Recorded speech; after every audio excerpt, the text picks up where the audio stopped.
rapid fire, and today's game is...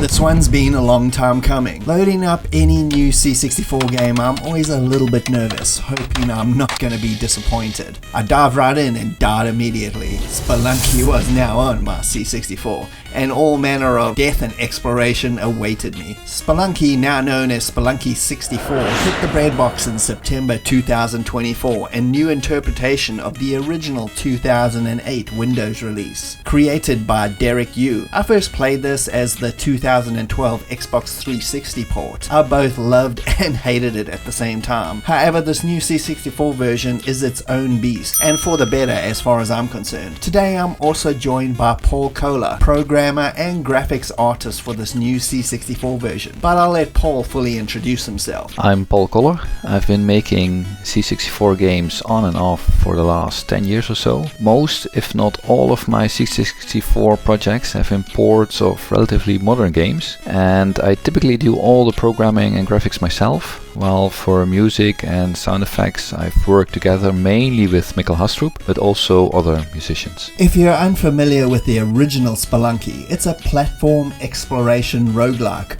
meaning you only get one life, and the overall goal is to get as far as you can exploring the caves, looting for as much treasure as possible, saving damsels in distress, and trying really hard not to die. If you're unfamiliar with Paul himself, he's been over the last decade porting so many excellent modern indie games to the C64, like he said earlier, officially, with my two personal favorites being Super Breadbox, a crazy shoot 'em up masterpiece, and Luftrausers, an excellent version of the PC Ultimate World War II airplane shooter. With those official releases, I asked Paul about getting the official approval of the original developer for his ports. For Spelunky, as well as the other ports that I did in the past, I always try to contact the original designers. They are all very enthusiastic about the port and typically help spread the word once the game is finished. This significantly increases the outreach so that more people can enjoy these games.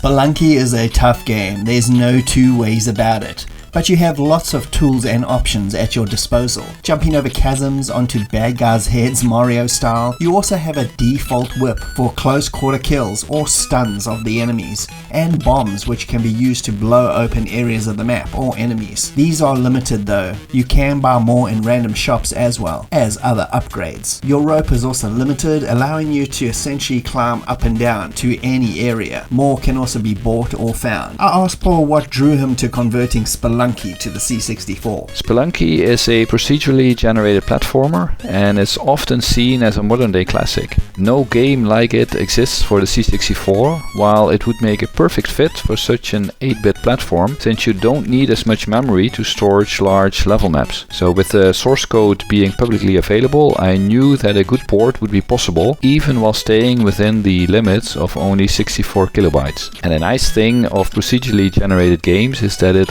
also stays fun for me as a developer to play, since it's always a surprise what the game throws at you. The game has 16 levels in total. Everything is randomly generated, so no two playthroughs are ever the same. Enemies, traps, and environments also change the further you go, from regular cave settings to terrarium-style greenery, icy blue death traps, and lava-filled temple structures. It's all very rewarding seeing a new set every time. I asked Paul if there was any modifications he had to do to get the game running on the C64. During development, memory was the biggest challenge. A lot of the content is stored packed and is unpacked only when needed. For example, there are about 128 high-res overlaid player sprite images, which alone would already fill up a quarter of the full available memory. And instead, these images are unpacked and flipped in real time only when needed.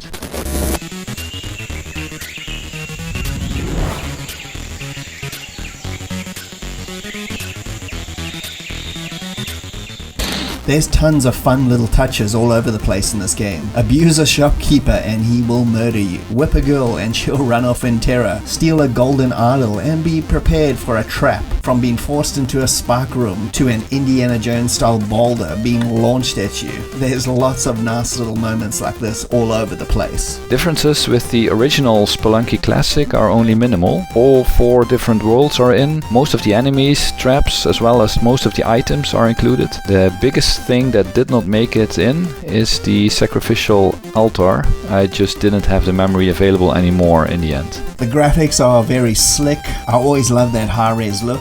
Detail with a lot of variety in the stages the further you go. The animation is also very well done. Mikael Hastrup, a regular musical contributor to Paul's games, delivers some nice set of ominous background tunes and a bevy of appropriate sound effects. It all comes together very well in the end. I was curious to know how long Paul had been working on this game for overall. Spelunky has been a long time in the making. I think I started already somewhere in 2017 when we were still working out some publishing details on Loot browsers. I quickly got the player movement and map generation already implemented.